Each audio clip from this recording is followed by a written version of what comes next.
Hello नमस्कार। मैं baby Hembrom स्वागत करती हूँ आप सबों को बेबी हेम्ब्रम यूट्यूब चैनल पर। इस वीडियो में मैं आप लोगों को सिंधु घाटी सभ्यता के लोगों के आर्थिक जीवन में पशुपालन का क्या महत्व रहा है उसके बारे में पढ़ाने वाली हूँ।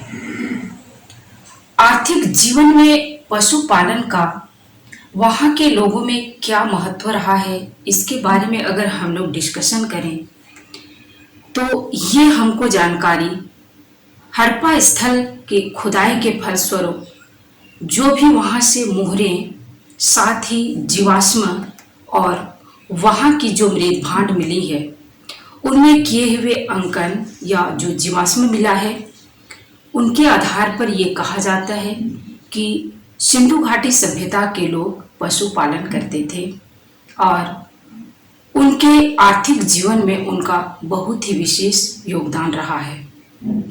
सबसे पहले हम लोग देखेंगे वहाँ के लोग अगर पशु पालते थे तो उनमें क्या महत्व रखता था, उनके आर्थिक स्थिति में पशुओं का क्या महत्व है, क्या महत्व था, इनके बारे में हम लोग थोड़ा सा देख लेंगे। वहाँ के लोगों का पशुओं के पालना में सबसे बड़ी वे लोग कृषि कार्य के लिए पशु पालते थे। कृषि कार्य, कृषि काम पर पशुओं का उपयोग करने के लिए सिंधु घाटी सभ्यता के लोग पशु पालते थे और इनका साक्ष्य हम लोग देख चुके हैं कि भारत के राजस्थान के जो हड़प्पा स्थल है कालीबंगा के खुदाई के फलस्वरूप एक जुते हुए खेत मिला है और ये जुता हुआ खेत साथ ही ये हमें परिभाषित करता है कि वहाँ के लोग या हड़प्पा सभ्यता के लोग खेती बाड़ी करते थे। इसके साथ ही ये जुता हुआ खेत तो हमें कालीबंगा से मिलता ही है और साथ ही हरियाणा के बनवाली से हम लोगों को एक मिट्टी का हल भी मिला है और अनुमान ये लगा रहा है कि अगर हल मिला है, खेती जुता हुआ खेत मिला है तो इसका यह मेन रीजन रहा है कि ये लोग जो हल बनाए थे उस हल को खींचने के लिए पशुओं का उपयोग करते थे। इसलिए यहाँ ये प्रतीत होता है सटीक कि हड़प्पा सभ्यता के लोग कृषि काम पर हल का जिस तरह से उपयोग करते थे तो हल की जो खिंचाई करनी है उसके लिए वो लोग पशु पालते थे।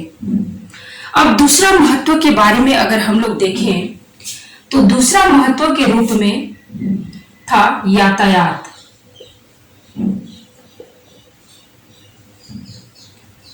यातायात कार्य में भी ये लोग पशुओं का उपयोग करते थे, इसलिए वो लोग पशु पालते थे। वो कैसे? हड़प्पा सभ्यता के कुछ ऐसे स्थल हैं जहां की खुदाई से एक्का गाड़ी प्राप्त हुई है और एक्का गाड़ी को खींचने का काम एक पशु ही कर सकता है। इससे यह साबित होता है कि हड़प्पा सभ्यता के लोग एक्का गाड़ी को खिंचवाने के लिए पशुओं को पालते थे और एक्का गाड़ी का उपयोग अपनी यातायात के रूप में करते थे।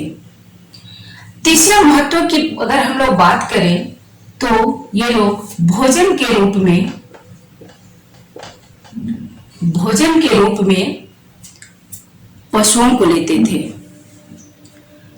हड़प्पा सभ्यता के लोग मुर्गा, बतख, बकरी ये सारी पशु पालते थे और इन पशुओं को खाने के रूप में उपयोग करते थे।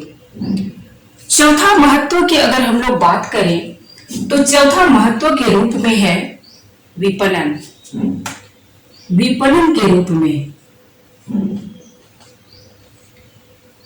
विपणन के रूप में अगर हम किसी भी अपने जीवन में देखें तो हमें पैसे की अत्यंत जरूरी है।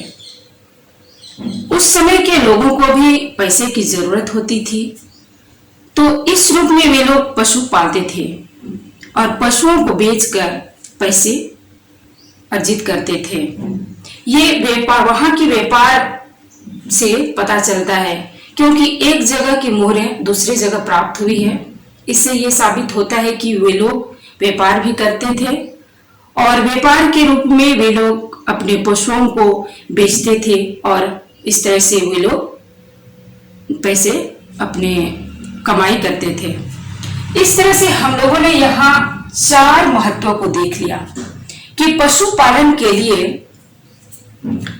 हड़प्पा के निवासियों को किन किन क्षेत्रों में महत्व रहा है।